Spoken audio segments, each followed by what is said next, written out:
இப்பொழுது முதல்ல நான் நன்றி சொல்ல விரும்புவது அருமைக்குரிய அண்ணன் பீட்டர் அல்ஃபோன்ஸ் அவர்களுக்கு.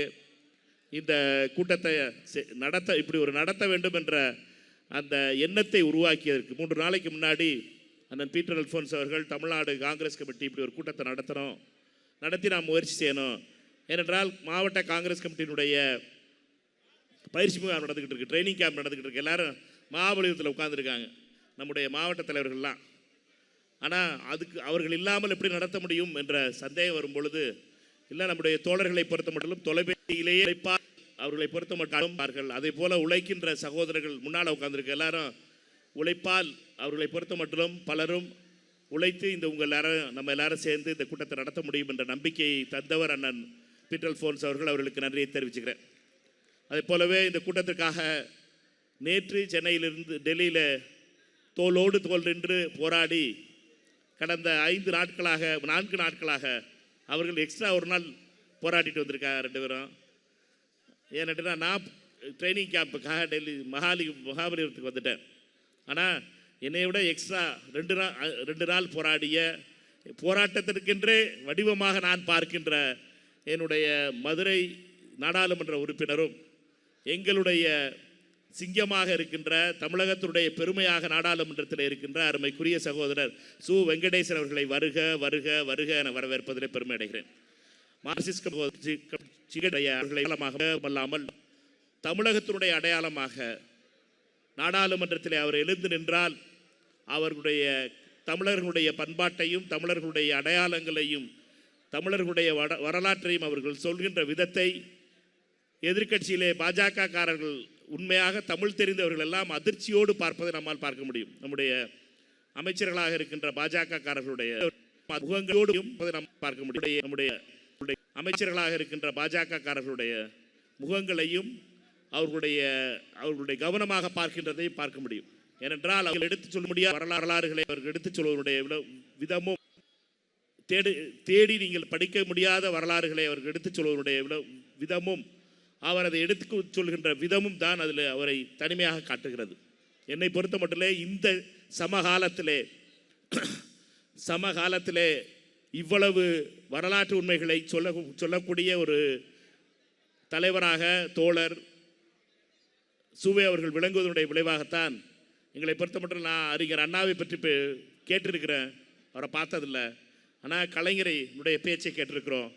அதே போல் வரலாற்று உண்மைகளை வரலாற்றோடு சொல்லக்கூடிய ஒரு மிகப்பெரிய தலைவராக நான் பார்ப்பது அருமைக்குரிய தோழர் சுவே அவர்களை வருவதில் மிக மகிழ்ச்சி அடைகிறேன் தமிழ்நாடு காங்கிரஸ் கமிட்டியுடைய சார்பாக. அதே போலவே இந்திய முஸ்லீம் லீக்கினுடைய அகில இந்திய செயலாளர் நாங்கள் 2 பேரும் ஒரே பழைய மாவட்டம் ராமநாதபுரம் மாவட்டத்துக்காரங்க. நான் பிறந்தது பழைய ராமநாதபுரம் மாவட்டம்ங்கிறது சிவகங்கை, ராமநாதபுரம், விருதுநகர் 3 மாவட்டம் சேர்ந்தது தான் பழைய ராமநாதபுரம் மாவட்டம். 84 புது மாவட்டங்களாக உருவாக்கப்பட்டன. ஆனால் அதுக்கு முன்னாடி இந்த மாவட்டம் என்பது ஒரே மாவட்டம். அந்த மாவட்டத்தினுடைய அடையாளமாக இருந்து அதுவும் குறிப்பாக ராமேஸ்வரம் கோயில் இருக்கின்ற அந்த தொகுதியினுடைய ராமநாதபுரம் தொகுதியினுடைய நாடாளுமன்ற உறுப்பினராக எப்பொழுதுமே சிரித்த முகத்தோடு மற்றவர்களுக்கு உதவி செய்கின்ற, அதாவது ஏராளமாக உதவி செஞ்சவருங்கிறது அவர் ஒரு ஆள் தான். தனிப்பட்ட வகையில் ஒரு தொகுதியில் நாடாளுமன்ற உறுப்பினராக இருந்து நாடாளுமன்ற உறுப்பினர்களே நிறைய தனிப்பட்ட உதவிகளை செஞ்சு அதுவும் படிப்பதற்கும் மருத்துவமனைக்குமான உதவிகளை அள்ளி கொடுக்கின்ற ஒரு பாரி வள்ளலாக ராமநாதபுரம் நாடாளுமன்ற உறுப்பினராக இருக்கின்ற சகோதரர் அருமைக்குரிய அண்ணன் நவாஸ்கனி அவர்களை வருக வருக வருக என வரவேற்பதில் மிக மகிழ்ச்சி அடைகிறேன். அதே போலவே அடுத்தடுத்து வரும்போது நடுவில் நான் அவர்களை பற்றி சொல்ல ஆரம்பிக்கிறேன். இதில் மேடையில் இருக்கின்ற அகில இந்திய காங்கிரஸ் கமிட்டியுடைய செயலாளர் அருமை சகோதரர் அறிவளவன் அவர்களே, மாநில நிர்வாகிகள் அருமைக்குரிய சகோதரர் அண்ணன், இந்த நிகழ்ச்சியை ஒருங்கிணைக்கின்ற அருமைக்குரிய தணிகாச்சலம் அண்ணன் அவர்களே, அருமைக்குரிய சகோதரர் சிரஞ்சீவி அவர்களே, அருமைக்குரிய சகோதரர் அருள் பெத்தையா அவர்களே, அருமைக்குரிய அண்ணன் சொர்ணா சேதுராமன் அவர்களே, அருமைக்குரிய சகோதரர் வாசு அவர்களே, அருமைக்குரிய சகோதரர் காமராஜ் அவர்களே, அருமைக்குரிய இந்த மாவட்ட காங்கிரஸ் கமிட்டியுடைய தலைவர்கள், அவருடைய எல்லாரும் மகாபலிபுரத்தில் இருக்காங்க. ஆனால் அவர்கள் எல்லாருக்கும் என்னுடைய நன்றியை தெரிவிச்சுக்கிறேன். ஒரு குறிப்பிட்ட விதத்தில் மாவட்ட காங்கிரஸ் கமிட்டியுடைய தலைவர் அருமை சகோதரர் ஜோதி பொன்னம்பலம் அவர்களுக்கும், அருமை தம்பி கராத்தே செல்வம் அவர்களுக்கும், அருமை தம்பி விஜயசேகர் அவர்களுக்கும், அருமைக்குரிய சகோதரி மரகதம்மா கனி அவர்களுக்கும், அருமைக்குரிய சகோதரர் கோபி அவர்களுக்கும், அருமைக்குரிய சகோதரர் KV திலகர் அவர்களுக்கும், அருமைக்குரிய சகோதரர் RS செந்தில்குமார் அவர்களுக்கும், அருமைக்குரிய சகோதரர் JV பிரபு அவர்களுக்கும், அருமைக்குரிய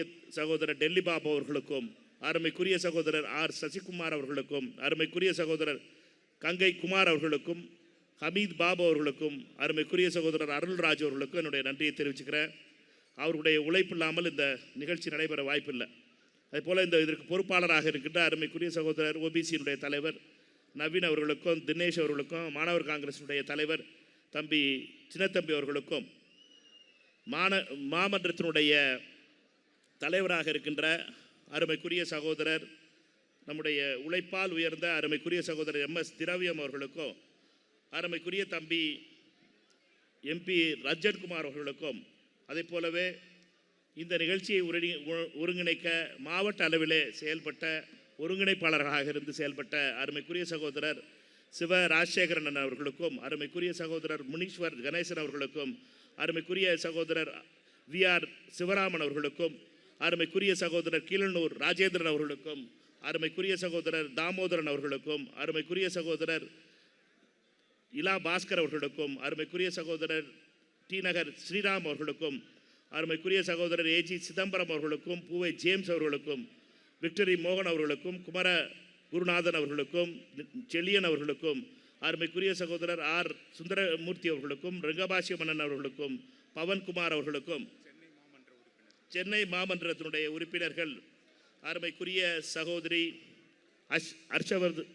அமிர்த வர்ஷினி அவர்களுக்கும், அருமைக்குரிய சகோதரி சுகன்யா செல்வம் அவர்களுக்கும், சகோதரி சங்கீதா பாபு அவர்களுக்கும், சகோதரி பானுப்பிரியா அவர்களுக்கும், சகோதரி தனலட்சுமி அவர்களுக்கும், சகோதரி சுபாஷினி துரை அவர்களுக்கும், மற்றும் இந்த விழாவிற்காக உழைத்த அருமைக்குரிய சகோதரர் மாமன்ற உறுப்பினர் சுரேஷ் அவர்களுக்கும், சகோதரர் கீர்த்தி அவர்களுக்கும், மற்றும் நிறைய பேரை விட்டுருந்தேன்னா மன்னிச்சுக்கிறங்க. அருமைக்குரிய பொருளாளர் ரூபி மனோகரன் அவர்களுக்கும், மற்ற பேர் கொடுக்க பேசிடுறேன் சரியா.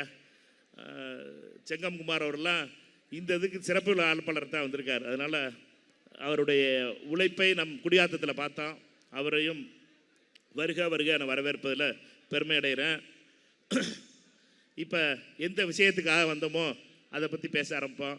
ஏன்னாட்டா இதில் பிரச்சனை என்னென்னு கேட்டிங்கன்னா, 2 பெரிய பேச்சாளர்களை வச்சுட்டு பேசுகிறது ரொம்ப கஷ்டம். அண்ணன் பீட்டர் அல்ஃபோன்ஸ் அவர்கள் மேடையில் முழங்குறதுங்கிறது அண்ணனுக்கு சாதாரணமான விஷயம் கிடையாது. அது சூவே அவர்களை பொறுத்த மட்டும்லாம் அவர் பேச்சை கேட்டுக்கிட்டே இருக்கலாம். நானும் அப்படி கிடையாது. நான் நம்மளுடைய பேச்சுக்கு அவ்வளோ ஒன்றும் பெரிய தமிழ் கிடையாது. ஆனால் சொல்ல வேண்டிய விஷயத்தை நம்ம ஸ்ட்ரைட்டாக சொல்ல முயற்சி செய்வோம். இந்த கூட்டம் என்பது நீட் தேர்வுனால கடந்த இந்த ஆண்டு மட்டும் 21 குழந்தைகள் தற்கொலை பண்ணிக்கிட்டாங்க. இந்த வருஷம் மே மாதத்தில் நம்ம தேர்தல்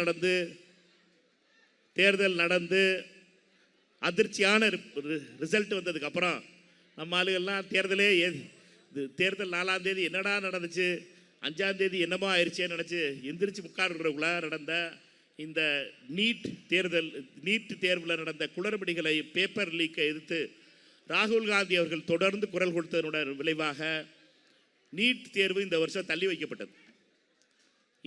என்ன காரணம்னு கேட்டிங்கன்னா, நீட் தேர்வை பொறுத்த மட்டும் இந்தியா முழுவதும் நடைபெறுகிறது. அது NTA ஒரு ஆர்கனைசேஷன், தேசிய தேர்வு ஆணையம்ங்கிற ஒரு 55-60 பேர் உட்கார்ந்துட்டு அவுட் சோர்ஸ் பண்ணி அதை நடத்துகிற இந்த கொடுமை தான் இந்தியாவினுடைய மாணவ செல்வங்களுக்கு மிகப்பெரிய அளவில் அழுத்தத்தை கொடுக்குறதா இருக்கு. எதிர்க்கட்சி தலைவர் ராகுல் காந்தி அவர்கள் சொல்வது மாதிரி கடந்த 12 வருடங்களில் 152 தேர்வுகள் பேப்பர் லீக் ஆயிருக்கு. 152 பேப்பர் லீக் நடந்திருக்கு இந்தியாவில். தமிழ்நாட்டிலையும் 3 நடந்திருக்கு. ஒவ்வொரு தேர்வு பேப்பர் லீக் ஆகும்போதும் சரி, அதுக்காக கஷ்டப்பட்டு படித்த இளைஞர்களுடைய வாழ்வியல், அவர்கள் மேல் இருக்க அழுத்தம் தான் இருக்கிறதுலே பெரிய பிரச்சனை. அவர்கள் சந்திக்கின்ற அவமானங்களும் அவர்கள் சந்திக்கின்ற அந்த அழுத்தமும் தான் மிகப்பெரிய பிரச்சனையாக இருக்குது. அதாவது 25 வயசு 30 வயசுக்கு மேலேனா அந்த அழுத்தத்தை தாண்டிடலாம். ஆனால் நீட்டினுடைய பேப்பர் லீக்குங்கிறது தான் பெரிய கொடுமை. நீட்டினுடைய பேப்பர் லீக் என்னென்னா 17-18 வயசில் இருக்க பிள்ளைகள் 11வது 12வது படிக்கும்போது நீட் படிப்பதற்காக அவர் ரெடியாகிறாங்க. தமிழ்நாட்டினுடைய ஒரு டேட்டா இருக்குது. தமிழ்நாட்டில் 3,60,000 பேர் ஒவ்வொரு வருஷமும் சயின்ஸ் குரூப் எடுக்கிறாங்க. 3,60,000 பேரில் 1,74,000 பேர் நீட்க்கு அப்பியர் ஆகிறாங்க. 1,74,000 பேர். அந்த 1,74,000 பேரில் 74,000 பேரை நீட்டுக்கு வெற்றி கிடைத்து விட்டது, உனக்கு மகனே வாழ்க அப்படின்னு சொல்லி அனுப்பி விட்றாங்க. ஏன்னா நீட்டு ரிசல்ட் வந்துருச்சான், 74,000 பேர் பாஸ் பண்ணிட்டாங்க தமிழ்நாட்டில் அப்படின்னு. இப்போ சில பேர்லாம் பார்த்துருப்பீங்க, நீட்டுக்கு ஜெயிச்சிட்டாங்க அப்படின்னு சொல்லி பொன்னாடையெல்லாம் போற்றி துண்டெல்லாம் போய் தலைவர்கள்லாம் பார்த்தது. அதில் தான் இருக்குது கொடுமையே. அந்த 74,000 பேரில் 13,000 பேருக்கு தான் தமிழ்நாட்டில் சீட்டு கிடைக்க போகுது. 74,000 பேர் பாஸ் பண்ணிட்டடா ராஜா அப்படின்னு சொல்லி அனுப்பிவிட்டு 13,000 பேருக்கு தான் காலேஜ் சீட்டு கிடைக்க போகுது. மிச்சம் இருக்க 61,000 பேர் அடுத்த வருஷம் ட்ரை பண்ணணும். அடுத்த வருஷம் இதே மாதிரி நீட் எழுதணும், அடுத்த வருஷம் இதே மாதிரி போய் பரீட்சை எழுதணும், இதே மாதிரி அந்த 13,000 பேருக்குள்ளே வரணும். நாங்கள் போய் இந்த வருஷம் 4 குழந்தைகள், மொத்தம் இந்தியாவில் 21 குழந்தைகள் தற்கொலை பண்ணிக்கிட்டாங்க. நாங்கள் போய் நானும் எங்களுடைய நாடாளுமன்ற உறுப்பினர்கள் 3 பேரும் சேர்ந்து போய் அவர்களை போய் பார்ப்பதற்காக சென்றிருந்தோம். நாங்கள் போகிறதுக்கு முன்னாடி போய் அவர்களை போய் பார்த்த ஒரே கட்சி மார்க்சிஸ்ட் கம்யூனிஸ்ட் கட்சி மட்டும்தான். மார்க்சிஸ்ட் கம்யூனிஸ்ட் கட்சி மட்டும்தான் அந்த இறந்த குழந்தைகளை போய் பார்த்தாங்க, அந்த வீட்டில் போய் பார்த்தாங்க. கோயம்புத்தூர் நாங்கள் போகும்போது அதை பார்த்த அந்த வீட்டில் போய் துக்கம் விசாரித்தவர்கள் யாருன்னுட்டா மார்க்சிஸ்ட் கம்யூனிஸ்ட் கட்சி தான். என்னடா ஊரெல்லாம் நீட்டுக்கிட்டே இருக்காங்களே அவங்க பேர், அந்த நீட்டெல்லாம் கதை சொல்லிக்கிட்டு இருக்காங்க இல்லைடா, இவ்வளோ வருஷமாக நீட்டுக்காக போராடுறோம்டான்னு ஒரு கட்சியை பற்றி நம்ம யோசிச்சுக்கிட்டு இருக்கோம்ல. நாங்கள் உயிர் உள்ள வரை நீட்டை தமிழ்நாட்டில் கொண்டு வர மாட்டோமாக்கோம், நாங்கள் நீட்டை அது பண்ணிடுவோமாக்கோம், இதை பண்ணிக்கிட்டு இருக்கோமாங்கிற அந்த எதிர்கட்சி தலைவர் எங்கே போனார் தான் நம்மளுக்கு தெரியல. ஏனென்றால் அவர்களை பொறுத்த மட்டும் 4 குழந்தைகள் எழுந்ததே அட்ரஸே காணா. அனிதான ஒரு சகோதரி மரணம் அளிக்கும் போது உடனே அப்போ ஓடி போய் பார்த்து எல்லாரும் போய் ஆறுதல் சொன்னோம். ஆனால் இப்போ அது பழக்கமாகி போச்சு. இந்த குழந்தைகள் இறக்கும்போது ரோஷினியோ அல்லது வெற்றியோ அல்லது லாவண்யாவோ இறக்கும்போது அது சாதாரணமாக எடுத்துக்கிட்டோம். இந்த முறை 4 குழந்தைகள் தமிழ்நாட்டில் இருந்து, அது கோயம்புத்தூர்லையா இருக்கட்டும், சேலத்திலையா இருக்கட்டும், தருமபுரியிலையா இருக்கட்டும், ஓசூர்லையா இருக்கட்டும், இந்த 4 இடங்கள்லையும் அந்த குழந்தைகளை போய் பார்த்தோம். ஒருத்தர் அந்த குழந்தைகளுடைய தந்தையார் சொன்னார், அவர் சிஐடியூவில் இருக்கார். அவர் ஒரு தொழிலாளர் ஒரு இண்டஸ்ட்ரியில் ஒர்க் பண்ணுறார். அவர்களை பொறுத்த மட்டும் அந்த பொண்ணு 3 தடவை கோகிலா 3 வருஷம் தொடர்ந்து அந்த பொண்ணு பரீட்சை எழுதிருக்கு. இந்த தடவை 3வது வருஷம் எழுது. நீங்கள் கொஞ்சம் அழுத்தமாக கொஞ்சம் கவனமாக பார்த்தீங்கன்னா நல்லாயிருக்கும். நான்லாம் 12வது பாஸ் பண்ண உடனே நீ உனக்கு மார்க் வரலைன்னா அதோட முடிச்சு நீங்கள் சயின்ஸ் குரூப் எடுத்துகிட்டு போயிடலாம். ஆனால் அந்த அழுத்தம் தான் பெரிய பிரச்சனை. 3 வருஷம் நீங்கள் 12th முடித்த உடனே 3 வருஷம் நீங்கள் எந்த படிப்புமே படிக்காமல் நீட்டு ப்ரிப்பேர் பண்ணி வருஷம் நீட் எழுதிக்கிட்டு இருந்துட்டு 3வது வருஷம் நீட்டை நீங்கள் பாஸ் எழுதிட்டு அந்த பேப்பர் லீக் ஆகி அந்த குடும்பங்கள் என்னன்னா ப்ரெஷரில் அடுத்த வருஷம் என்ன ஆகுதுன்னே தெரியாமல் இருக்கும்போது தான் அந்த பொண்ணு தற்கொலை பண்ணிக்கிட்டு இருந்திருக்கு. இது ஏன் நடக்குதுன்னு நம்ம கொஞ்சம் கவனமாக பார்த்தோம்னா, அந்த குழந்தைகளோட அதே நேரத்தில் 12வது படித்து அவர்களோட இருந்த இன்னொரு பிள்ளைகள் யார் நீட்டு ப்ரிப்பேர் ஆகலையோ அவங்க அதுக்குள்ளே பிஎஸ்சி படித்து முடிச்சிடுறாங்க. பிஎஸ்சி 3 ஆண்டை படித்து முடிச்சுட்டு வெளியில் வந்துடுறாங்க. அவர்களை பொறுத்த மட்டும் தொடர்ந்து நீட்டுக்காக 4 லட்சம் 6 லட்சம் 12 லட்சம் மொத்தம் 20 லட்சம் வரைக்கும் 3 வருடங்களில் அவர்கள் நீட்டுக்காக கோச்சிங் சென்டருக்காக செலவழிச்சிருக்காங்க. 20 லட்சம் ரூபா செலவழித்து ஒரு நீட் பேப்பர் லீக் ஆயிடுச்சுன்னு சொல்லி அந்த பேப்பர் லீக் ஆனதுக்காக அவர்களை பொறுத்த மட்டும் இன்னொரு முறை படிக்கணும், இன்னொரு பரீட்சை எழுதணுங்கிற அந்த ப்ரெஷர் 20 வயசு கூட ஆகாத பிள்ளைகளுக்கு இருக்க ப்ரெஷருக்கு பாருங்க. அந்த அவமானமும் அந்த தோல்வியும் தான் இந்த நீட்டினுடைய பிரச்சனை. நம்மை பொறுத்த மட்டும் இது தொடர்ந்து நடைபெறுது. தமிழ்நாட்டில் இது 34 பிள்ளைகள் இறந்து போயிருக்காங்க. 2017 ஆரம்பித்து அனிதால் ஆரம்பித்து கடைசியாக ஓசூரில் நாங்கள் பார்த்த வெற்றி வரைக்கும் 34 பிள்ளைகள் இது வரைக்கும் உயிர் போயிருக்கு. நம்முடைய பிள்ளைகள் இதே வயசில் எனக்கு பையன் இருக்கான். நீங்கள் நம்முடைய பிள்ளைகளுக்கு உங்களுக்கு பொண்ணு இருக்கலாம். நம்முடைய பிள்ளைகளுக்கு இது நடந்திருந்தா எவ்வளவு பெரிய கொடுமைங்கிறது தான் நம்முடைய பிரச்சனை. இப்போ ஆனால் இந்த முறை இந்த தப்பு எல்லாத்தையும் பண்ணிட்டு தர்மேந்திர பிரதானுடைய அமைச்சரவையில் இது மாதிரி தவறு நடந்ததுக்கு அப்புறமும் அதை இந்த பொருட்டும் இல்லாமல் நான் தான் தப்பே பண்ணலைன்னு மோடியினுடைய நம்பிக்கையை பெற்ற தர்மேந்திர பிரதான் செஞ்ச இந்த துரோகம் தான் இன்னைக்கு அவருடைய பதவியை காவு கொடுத்துருக்கு. அவருடைய பிரச்சனைங்கிறது தர்மேந்திர பிரதான் என்னைக்கு இந்த நீட் எக்ஸாம் பேப்பர் லீக் ஆனிச்சோ அன்னைக்கே பொறுப்பேற்றிருந்து 21 பிள்ளைகளுடைய உயிர் போயிடுச்சு. என்னையை பொறுத்த வரைக்கும் நான் அந்த பதவியிலிருந்து ராஜினாமா பண்ணுறேன். என்டிஏ பொறுத்த வரைக்கும் நியாயமாக நடத்தலை பரீட்சை, இது தார்மீக பொறுப்பேற்று நடத்துகிறேன் அப்படின்னு சொல்லிட்டு போயிருந்தா இந்த பிரச்சனையே வந்திருக்காது. ஆனால் பாஜகவை பொறுத்த மட்டும், ஆர்எஸ்எஸ்ஸை பொறுத்த மட்டும் தார்மீகமாவது மண்ணாங்கட்டியாது. இவங்களுக்கு மானங்கட்ட ஆர்எஸ்எஸ்காரர்களுக்கும் மானங்கட்ட பாஜகக்காரர்களுக்கும் எந்த தார்மீகமே கிடையாது. தார்மீகம்ங்கிற வார்த்தையே கிடையாது அவங்க டிஸ்ட்ரிக்ட்ல. இதுதான் அவர்களுடைய பிரச்சனையே. அண்ணன் பீட்டர் அல்ஃபோன்ஸ் சொல்றது மாதிரி தார்மீகத்துக்காக ட்ரெயின் எங்கேயோ டீரெயில் ஆயிடுச்சுன்னு சொல்லி ரிசைன் பண்ணிட்டு போனவர் லால் பகதூர் சாஸ்திரி. எங்கேயோ ஒரு இடத்துல பஸ் ஆக்சிடென்ட் ஆயிடுச்சுன்னு சொல்லிட்டு போன மந்திரிகள் இருக்காங்க காங்கிரஸ் காலத்தில். அதாவது பாம்பேல அட்டாக் நடந்துச்சு, உள்துறை அமைச்சர் ரிசைன் பண்ண வேண்டியா போச்சு, அந்த முதலமைச்சர் ரிசைன் பண்ண வேண்டியா போச்சு. எதுக்குமே தார்மீக ஒத்துக்கிற பொறுப்பே எடுத்துக்கிறாம பாஜக காரர்களும் ஆர்எஸ்எஸ் காரர்களும் 12 வருஷமா நாங்கள் போய்கிட்டு இருக்கோம்னு நினச்சிக்கிட்டு இருக்காங்க. ஆனால் அவர்களை பொறுத்த மட்டும் ஒவ்வொரு முறையும் மக்கள் அவர்களுக்கு எதிராக போராடும் பொழுது அவர்கள் அந்த சட்டங்களை மாற்றிருக்காங்க. இது ஒன்றும் முதல் முறையாக ஒரு அமைச்சர் ராஜினாமா பண்ணியிருக்கார். ஆனால் சட்டம் மாறி இருக்கு. நீங்கள் தயவு செய்து இந்த ஆர்எஸ்எஸ் சங்கிகளை பற்றி ஒன்று புரிஞ்சுக்கிறணும். எல்லாம் இந்த வடிவேலு கதை மாதிரி தான். பாடி ஸ்ட்ராங்கு, பேஸ்பட்ட வீக்கு. அந்த கதை பாஜகவுக்கும் ஆர்எஸ்எஸ் காரர்களுக்கும். இவர்களை பொறுத்த மட்டும் பார்க்குறதெல்லாம் ஜம்முன்னு இருப்பான். பார்த்தா ஆள் தட்டமாக நல்லா முழிச்சு நல்லா பார்த்துக்கிட்டு இருப்பான். ஆனால் அவனை பொறுத்த டாயின் கத்தினா கொஞ்சம் சேக் ஆயிரும் பார்ட்டி. அந்த பார்ட்டியில் பொறுத்த வரைக்கும் அவர் ஆர்எஸ்எஸ் காரர்களை பொறுத்த மட்டும் தொடர்ந்து சட்டத்திற்கு எதிராக சட்ட விரோதமாக அவர்கள் கொண்டு வந்த சட்டங்களை திருத்த வேண்டிய சூழ்நிலை வந்திருக்கு. அதுக்கு முதலாக நான் சொல்ல விரும்புகிறது லேண்ட் அக்விசிஷன். நிலங்களை கையகப்படுத்துகிற சட்டத்தை மாற்றி அன்னை சோனியா காந்தி அவர்களுடைய கனவாக இருந்த அந்த ஏழை மக்களுடைய நிலங்களை எடுக்கும்போது அதற்கான சட்டத்தை மாற்றுறதுக்கு ஒரு லேண்ட் அக்விசிஷன் 2013 கொண்டு வந்தாங்க. அது 2015 மோடி மாற்றினார். அப்போ நடந்த போராட்டத்தினுடைய விளைவாக 2016 அந்த சட்டத்தை அவர்கள் திருப்பி மாற்றுவதை எதிர்த்து விவசாயிகளும் மக்களும் போராடியதற்கு எதிர்ப்பாக அந்த சட்டம் திருப்பி மாற்றப்பட்டது. அதே போல விவசாயிகளுடைய பிரச்சனை, விவசாய சட்டத்துக்காக எதிர்ப்பாக 2020-21 நாங்கள்லாம் நாடாளுமன்றத்தில் இருக்கும் பொழுதும் சரி, ஒரு ஏறக்குறைய 300 நாளைக்கு மேலே குளிர் வெயில் என்று பார்க்காமல் விவசாயிகள் போராடியதனுடைய விளைவாக அந்த கருப்பு சட்டங்களை வாபஸ் வாங்கிச்சது அரசு. அதே போலவே மணிப்பூர் பிரச்சனையை பொறுத்த மட்டும் முதலமைச்சர் ராஜினாமா பண்ணணும்னு தான் கேட்டோம். அதற்கு இதே பஞ்சாயத்து தான் கிட்டத்தட்ட 1 வருஷம் போராடி பார்த்தீங்கன்னா கடைசியாக அந்த முதலமைச்சரை ராஜினாமா பண்ண வச்சாங்க. இப்பொழுது தர்மேந்திர பிரதானுடைய பிரச்சனை. தர்மேந்திர பிரதானை பொறுத்த மட்டும் இது ஒரு தனி நபர் கிடையாது. இது ஒரு சித்தாந்தத்திற்கான தோல்வி. ஆர்எஸ்எஸ் என்ற சித்தாந்தத்திற்கு ஏற்பட்ட தோல்வி. ஆர்எஸ்எஸ்ஐ பொறுத்த மட்டும் கல்வியில் மிகப்பெரிய அளவில் ஊடி இருக்கு. கல்வித்துறையில், நம்முடைய உயர்கல்வித்துறையிலும் பள்ளிக்கல்வித்துறையிலும் இந்தியா முழுவதும் ஊடுருவி இருக்கு பாஜகவும் ஆர்எஸ்எஸும். வெறும் ஆர்எஸ்எஸ் காரர்கள் உள்ள புகுந்திருக்காங்க. அதனுடைய விளைவாகத்தான் வரலாற்றை மாற்றுவதும், இந்து முஸ்லீமை பற்றி பேசுவதும், இந்து கிறிஸ்தவர்களை பற்றி பேசுவதுமா வரலாற்றை மாற்றி எழுதி பிள்ளைகளுக்கு தவறான வரலாற்றை சொல்லிக் கொடுக்கிறதே பாஜகங்களுடைய வேலையாக இருக்குது. அதை எதிர்த்து போராட வேண்டிய நிலைமை இருந்துச்சு. அதனுடைய விளைவாகத்தான் நீங்கள் தொடர்ந்து இந்த நிலை உருவாக்கி கொண்டிருக்கிறது.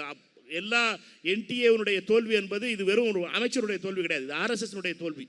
ஆர்எஸ்எஸ் காரனாக காக்கி டவுசரையும் அந்த லத்தியையும் வச்சுக்கிட்டு அலைஞ்ச தர்மேந்திர பிரதான் இன்னைக்கு ரிசைன் பண்ணியிருக்கிறது. இது ஆர்எஸ்எஸ் காரன் ரிசைன் பண்ணியிருக்காங்கிறது தான் முக்கியமானது. இது ஒரு பிரதான நம்ம பார்க்கக்கூடாது. இது ஆர்எஸ்எஸ்க்கு நடந்த ஆர்எஸ்எஸ்னுடைய ஊழல், ஆர்எஸ்எஸ்னுடைய தவறு. இன்றைக்கு மக்களுடைய அழுத்தத்தால் அவர்கள் ராஜினாமா பண்ணியிருக்காங்கிற மட்டும் நீங்கள் மறந்துட வேணாம். ஏன்னாட்டா இது ரொம்ப மிகப்பெரிய வெற்றியாக பார்க்க வேண்டும். இது மாணவர்களுக்கு கிடைத்த வெற்றி, இளைஞர்களுக்கு கிடைத்த வெற்றி, இதற்காக போராடியவர்களுக்காக கிடைத்த வெற்றி. இதில் எதிர்க்கட்சி தலைவர் ராகுல் காந்தி அவர்களை பொறுத்த மட்டும் தொடர்ந்து இதற்காக குரல் கொடுத்து வருகிறார். இது கிட்டத்தட்ட அவர் 8 வருஷமாக அந்த பேப்பர் லீக்கை பற்றி பேசிக்கிட்டு வர்றார். எதிர்க்கட்சி தலைவர் ராகுல் காந்தி அவர்களை பொறுத்த மட்டும் பேப்பர் லீக் என்பது இளைஞர்களுக்கு நாம் செய்கின்ற துரோகம் என்று நினைக்கிறார். அரசாங்கம் செய்கின்ற துரோகம், ஒரு சிஸ்டமேட்டிக் கரப்ஷன், சிஸ்டமேட்டிக்காக ஒரு ஸ்கேம் நடக்குது. படிக்கின்ற குழந்தைகள் அவர்கள் கஷ்டப்பட்டு படிக்கும் பொழுது அந்த பேப்பரை விலைக்கு விற்று சிலர் மட்டும் படிச்சுட்டு வர்றது, சிலர் மட்டும் காப்பி அடிச்சுட்டு வர்றதுங்கிறது இந்த இளைஞர்களுக்கு நடக்கின்ற துரோகம் என்று ராகுல் காந்தி நினைக்கிறார். அந்த துரோகத்திற்கு எதிர்ப்பாக நாம் இன்னைக்கு தொடர்ந்து போராடுவதற்காக வந்திருக்கோம். நீட்டை பொறுத்த மட்டும் நான் சொன்னது மாதிரி 21 குழந்தைகள் இந்த ஆண்டு மட்டும் தற்கொலை செஞ்சிருக்காங்க. அந்த குடும்பங்களில் 4 குடும்பங்கள் தமிழ்நாட்டை சார்ந்த குடும்பங்கள். அந்த 4 குடும்பத்தில் 4 குடும்பத்தை போய் பார்த்தவன் என்ற முறையில் சொல்கிறேன், நீட் என்பது மிகப்பெரிய கொடுமையான ஒரு திட்டமாக இருக்குது.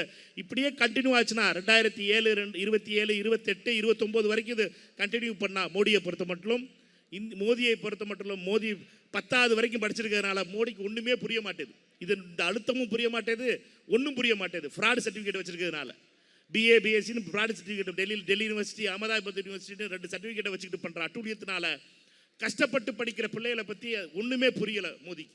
மோடியினுடைய இந்த தக்குரித்தனம் தான் பிரச்சனையை ஒழிய, மோடியினுடைய இந்த அறியாமை தான் பிரச்சனையை ஒழிய வேறு எதுவுமே கிடையாது. மோடியை பொறுத்த மட்டும் பிரதமராக இருக்கலாம். என்னடா பிரதமரை தக்குரின்னு சொல்கிறானு கேட்டு நினைக்காதீங்க.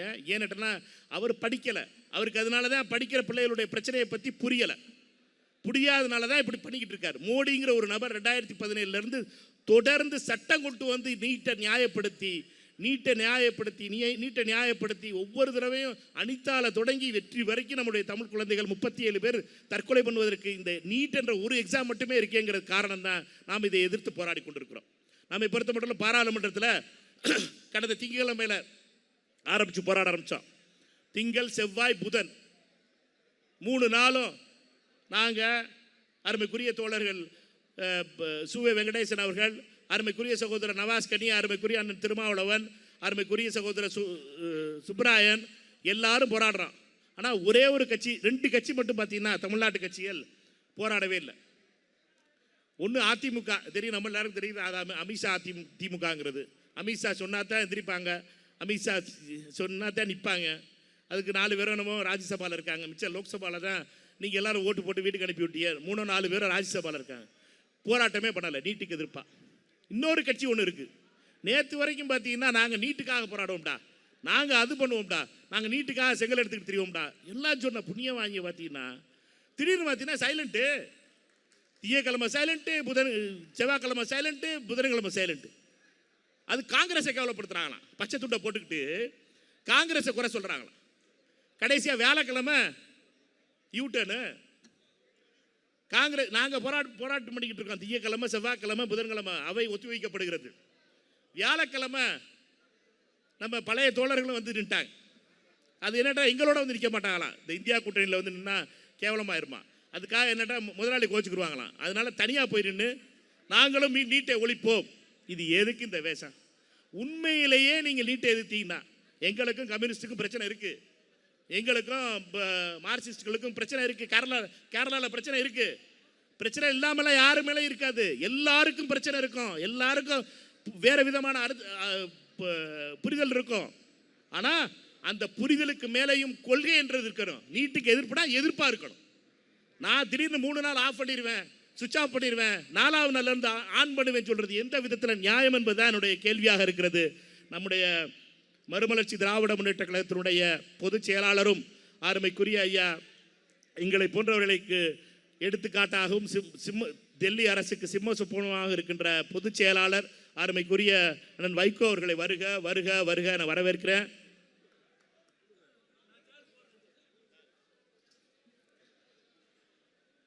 வருக வருக என வரவேற்கிறேன்.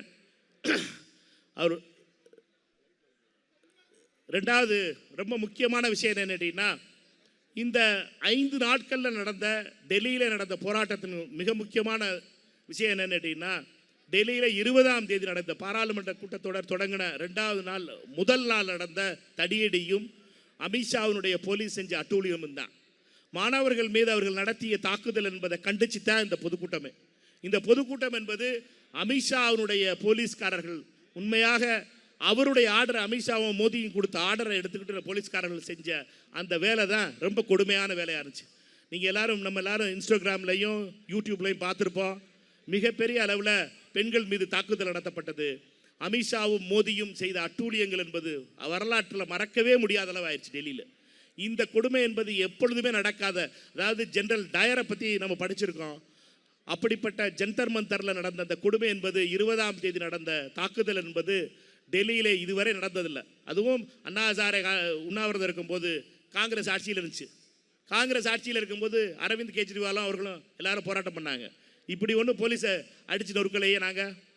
நம்மை பொறுத்த மட்டும் மந்திரிகள் 5 மந்திரி போய் உட்கார்ந்து பேசினாங்க அவங்ககிட்ட. நம் மக்களுடைய பிரச்சனைகளை பற்றி பேசும் பொழுது லோக் ஆயுக்தாவாக இருக்கட்டும், லோக்பாலாக இருக்கட்டும், ஊழலை ஒழிப்பதற்காக சட்டம் கொண்டு வரணும்னு அண்ணா ஹசாரேவும் அரவிந்த் கெஜ்ரிவாலும் சொல்லும்போது அதை போய் கேட்பதற்கு 5 மந்திரி அனுப்பி வச்சார் மன்மோகன் சிங். 5 மந்திரிகளும் போய் அவங்ககிட்ட போய் கேட்டாங்க என்ன பண்ணணும் ஏது பண்ணணும். ஆனால் அமித்ஷாவும் மோடி என்ன பண்ணாங்கன்னு கேட்டீங்கன்னா, போராட்டக்காரர்களை அடித்து நொறுக்கி, பெண்களை இழிவுபடுத்தி, பெண்களுடைய அவங்களுடைய ட்ரெஸ்ஸை கிழிச்சு அவர்கள் செஞ்ச அட்டூழியங்கள் 20ஆம் தேதி மறக்கவே முடியாது. ஆனால் கொடுமை என்னன்னு கேட்டீங்கன்னா, அந்த 20ஆம் தேதி தாக்குதலுக்கு அப்புறமும் 21ஆம் தேதி தாக்குதலுக்கு அப்புறமும் 22ஆம் தேதி வரைக்கும் நம்முடைய இந்த 2 கட்சிகள் நான் சொன்னல, அந்த 2 கட்சிகளும் வாயை துறக்கலையே.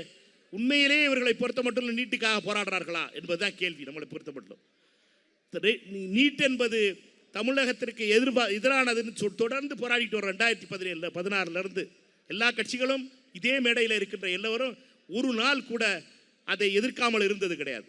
ஆனால் இந்த மடை மாற்றம் ஏன் தான் எனக்கு புரியல. ஏன்னா டெல்லியில் பார்த்தீங்கன்னா 3 நாள் பச்சை துண்டு போட்டு வேற அரசியல் பண்ணீங்க. 4ஆவது நாள்ல இருந்து திருப்பி இதே இதுக்கு நீட்டுக்கு வந்துட்டீங்க. இது எப்படி சாத்தியமாகும்? எப்படி மனசு வருது? எதிர்க்கட்சி தலைவர் ராகுல் காந்தி அவர்கள், அகிலேஷ் யாதவ் அவர்களும் நடத்தப்பட்ட விதம், பிரதமர் இல்லத்துக்கு வெளியில அவர்களை குண்டுக்கட்டா தூக்கி ராகுல் காந்தி அவர்களை போலீஸ் நடத்திய விதம் நம்ம எல்லாரும் பார்த்தோம். அதை கண்டிக்காத தலைவர்களே கிடையாது. இந்தியாவில் இருக்கின்ற தலைவர்கள் யாரும் அதை கண்டிக்காதவர்களே கிடையாது. எல்லா தலைவர்களும் கண்டித்தார்கள். ஆனால் நம்மை பொறுத்த மட்டும் நம்மளுக்கு வருத்தமெல்லாம் ராகுல் காந்தி அவர்களுக்கு இப்படி நடக்கும் பொழுது, முதல்ல ராகுல் காந்தி அவர்கள் 3 வருடத்திற்கு முன்னால் அவர் மேல் இது மேல தாக்குதல் நடத்தப்பட்டது. அப்பொழுது அதற்கு எதிர்ப்பு தெரிவித்தவர்கள் கூட்டணியில் இருந்ததுனால, கூட்டணி இல்லைன்னு ஆனதுக்கு அப்புறம் இப்போ அதை எதிர்ப்பு தெரிவிக்கலையே. இது எந்த விதத்தில் நியாயம்? இது சைலண்டாக இருக்காங்களே, மோடி செய்கிறதும் அமித்ஷா செய்கிறதும் நியாயம் சொல்லிக்கிட்டு இருக்காங்களே. இது என்ன சைலண்ட் அண்டர்ஸ்டாண்டிங்கில் என்ன விஷயம்? இதெல்லாம் கேள்விகளாக இருக்குது. என்னுடைய மனசில் இருக்க கேள்விகள் இதெல்லாம். ஏனென்றால் அன்று எதிர்க்கட்சியில் இருந்த திரு விஜய் அவர்கள் அப்போ கண்டிச்சிருந்தார். மத்திய அரசு நடத்துவது, ராகுல் காந்தி அவர்கள் நடத்துவதை கண்டிச்சிருந்தார். இப்போ எதிர்க்கட்சியில் இருக்கிறவர்கள் அதை கண்டிக்க வேணாமா? உங்களை பொறுத்த மட்டும் நீங்கள் எதிர்க்கட்சியில் இருக்கும் பொழுது அதை பற்றி கண்டுக்கிறாமல் இருப்பது எந்த விதத்தில் நியாயம்? அதாவது எதிர்க்கட்சிகள், எந்த எதிர்க்கட்சி தலைவர் தமிழ்நாட்டினுடைய எதிர்க்கட்சி தலைவரை பற்றி கை செஞ்சிருந்தா முதல்ல நாங்களும் எதிர்ப்பு தெரிவிப்போம். போலீஸ் அதிகாரம் என்பதும், போலீஸை யார் வச்சிருந்தாலும் சரி, எதிர்க்கட்சி தலைவர்களுக்கு உரிய மரியாதை கொடுக்க என்பதில் எந்த ஒரு சந்தேகமும் இல்லை. அது எந்த விதத்தில் அரசியல் கட்சிகளாக இருந்தாலும் சரி. நம்மை பொறுத்த மட்டும் பாஜகவும் RSSக்கு எதிர்ப்பாக தொடர்ந்து இந்த கட்சிகள் எல்லாரும் நாம் அனைவரும் ஒன்றாக தோளோடு தோல் நின்று போராடுவோம். அதில் எந்த விதத்திலும் சந்தேகம் கிடையாது. இன்றைய தினத்தை பொறுத்த மட்டும் இன்றைய தினம் நம்முடைய இந்த முயற்சி என்பது அனைத்து எதிர்க்கட்சிகளுடைய தலைவர், குறிப்பாக மறுமலர்ச்சி திராவிட முன்னேற்ற கழகம், இந்திய மார்க்சிஸ்ட் கம்யூனிஸ்ட் கட்சி, இந்திய முஸ்லீம் லீக், விடுதலை சிறுத்தைகள் மற்றும் இந்திய கம்யூனிஸ்ட் கட்சி, காங்கிரஸ் கட்சி, தமிழக வெற்றி கழகம் என்று அனைத்து இந்த 6 கட்சிகளையும் ஒரே மேடையில் ஏற்றி நம்மை பொறுத்த மட்டும் நாம் தெளிவாக இருக்கிறோம். நாம் அனைவரும் ஒன்றாக இருக்கிறோம். நாம் அனைவரும் நீட்டுக்கு எதிராகவும் மத்திய அரசினுடைய இந்த தாக்குதல், மாணவர்கள் மீது நடந்த தாக்குதலுக்கு எதிராக இருக்கிறோம் என்பதை சொல்வதற்காக நடத்தப்படுகின்ற முதல் கூட்டம். என்னை பொறுத்த மட்டுமே தமிழ்நாடு காங்கிரஸ் கமிட்டியினுடைய சார்பாக இந்த கூட்டத்தை நடத்துவதற்கு காரணமே என்னென்றால், இந்த கூட்டணி என்பது ஆட்சியிலே ஒரு நல்லாட்சி நடக்க வேண்டும் தமிழ்நாட்டிலே என்று ஒன்று சேர்ந்தவர்களுடைய கூட்டணி. நம்மை பொறுத்த மட்டுமே தமிழக வெற்றி கழகத்தினுடைய தலைவர், தமிழகத்தினுடைய முதலமைச்சர் திரு விஜய் அவர்களுடைய தலைமையிலே ஆட்சி அமைய வேண்டும் என்பதற்காக ஆதரவு தந்தவர்கள் நாம் அனைவரும் சேர்ந்து தான் இந்த ஆட்சியை நடத்துவதற்காக உதவி செய்கிறோம். நம்மை பொறுத்த மட்டும் இந்த ஆட்சி நல்லபடியாக நடக்கணும். தமிழ்நாட்டில் ஒரு நேர்மையான ஆட்சி தொடங்கியிருக்கு. ஊழல் குறைஞ்சிருக்கு, லஞ்சம் குறைஞ்சிருக்குங்கிற பெருமை நம் அனைவருக்கும் உண்டு. இந்த பெருமையை பொறுத்த மட்டும் இந்த பெருமையோடு நம்முடைய பயணம் என்பது தொடர வேண்டும். அதற்காக கொள்கை அளவிலே நாம் நீட்டுக்கு எதிராக இருக்கிறோம். பாஜகவினுடைய RSS உடைய இந்த கல்விக்கு எதிரான தாக்குதல்களை எதிர்த்து போராடுவோம். பாராளுமன்றத்திலே போராடுகிறோம். பாராளுமன்றத்தில் நாடாளுமன்ற உறுப்பினர்கள் அருமைக்குரிய சகோதரர் வெங்கடேசன் அவர்களும், அருமைக்குரிய சகோதரர் நவாஸ்கனி அவர்களும், அருமைக்குரிய சகோதரர் துரை வைகோ அவர்களும், அருமைக்குரிய தோழர் சுப்ராயன் அவர்களும், நாங்களும் காங்கிரஸ் கட்சியினுடைய நாடாளுமன்ற உறுப்பினர்களும் தோளோடு தோள் நின்று போராடுவோம். அடுத்த வாரம் புதுசாக ஒரு சட்டம் கொண்டு வர போகிறாங்க. நீட்டை பேப்பர் லீக்கை தடுக்கிறதுக்காக சட்டம், ஸ்பெஷல் கோர்ட்டு போடுவாங்களாம். இது வரைக்கும் இந்தியாவில் 86 லட்சம் கேஸு பெண்டிங்கில் இருக்குது ஸ்பெஷல் கோர்ட்டில் மட்டும். இன்னொரு கேஸ், அதாவது நீட்டை தடுங்கடான்னு சொன்னீங்கன்னா, நீட்டு பேப்பர் லீக்கை தடுங்கடான்னு சொன்னீங்கன்னா, நீட்டு வேணாம்னு சொல்கிறோம், நீட்டு பேப்பர் லீக்கை தடுங்கடான்னு சொன்னீங்கன்னா நான் சட்டம் கொண்டு வருவேனா? சட்டம் கொண்டு வந்து நீ தடுக்க போறியா? பேப்பர் லீக் தான் ஆயிடுது. பேப்பர் லீக் ஆகிறத தடுன்னு சொன்னால், பிட் அடிக்கிறத தடுன்னு சொன்னால் நான் சட்டம் கொண்டு வரேன், அதுக்கு 10 கோடி ரூபா அபராதம் போடுவேன்னு சொல்லி கதை கட்டி விடுற இந்த அரசை எதிர்த்து திங்கட்கிழமையும் போராட்டம் நடத்துவோம். திங்கட்கிழமையும் எதிர்க்கட்சிகளுடைய கூட்டம் நடைபெறும். அதில் முடிவெடுக்கப்படும். அடுத்த நிலை எடுப்பது என்பது பாராளுமன்றத்தில் எங்களை பொறுத்தமட்டிலும் பாஜக, RSS மற்றும் மோடி, அமித்ஷாவினுடைய அரசை எதிர்த்து ஒன்றாக நிற்கிறோம். தமிழகத்திலும் இந்த அணி ஒன்றாக நிற்கிறது, தமிழகத்தில் இந்த அணி பலமாக இருக்கிறது என்று காட்டுவதற்காகவும் நாம் அனைவரும் தொடர்ந்து இந்த கொள்கை முழக்கத்தை கொண்டு செல்வோம் என்பதை சொல்வதற்காகவும் இந்த வாய்ப்பை அளித்து அனைவரும் பல இடங்கள்லேருந்து இந்த தோழர்கள்லாம் வந்திருக்காங்க. நம்மை பொறுத்த மட்டும் அவர்கள் அனைவரும் வந்தவர்களுக்கு வருக நான் வரவேற்கிறேன். இது வரவேற்புரையாக எடுத்துக்கிறேங்க. அதற்கு அடுத்து தலைவர்கள் பேசினதுக்கப்புறம் நன்றி உரைக்கு வருவோம் என்று சொல்லி விடைபெறுகிறேன். நன்றி, வணக்கம்.